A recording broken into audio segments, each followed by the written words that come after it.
საგარეჯოში არასრულწლოვანებსა და მათ მშობლებს ემუქრებიან, უქვეყნებენ შეურაცხმყოფელ დამონტაჟებულ ფოტოებს და 10,000 ლარს თხოვენ.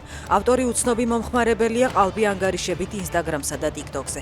მისი მუქარის თანახმად თუ თანხას ვერ მიიღებს ან პოლიცია გაიგებს, 3 ადამიანს მოკლავენ. საგარეჯოელები პოლიციისგან რეაგირებას ითხოვენ, ფაქტზე ადმინისტრაციული საქმის წარმოება მიმდინარეობს.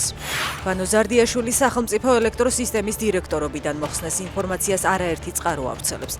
მიზეზად ორჯერ ქვეყანაში ელექტროენერგიის სრულად გათიშვა სახელდება. სემეკის შეფასებით სისტემური ავარია აზერბაიჯანის ხაზის გათიშვამ გამოიწვია, რასაც ზარდიაშვილის უწყება მოუმზადებელი შეხვდა.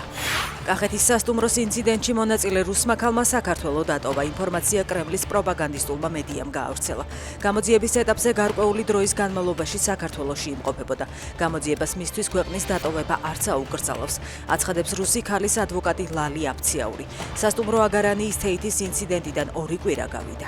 უკრაინულმა დრონებმა ბოლო 72 საათში 13 ენერგოკვანძს დაარტყეს. შედეგად ანექსირებულ ყირიმსა და ოკუპირებულ სამხრეთ რაიონებში ელექტრომომარაგება სრულად შეწყდა. როგორც კიევში აცხადებენ, ელექტროენერგიის გარეშეა ზუივის თბოელექტროსადგური დონეცკში, მარიუპოლი, გენიჩესკი და ბერდიანსკი.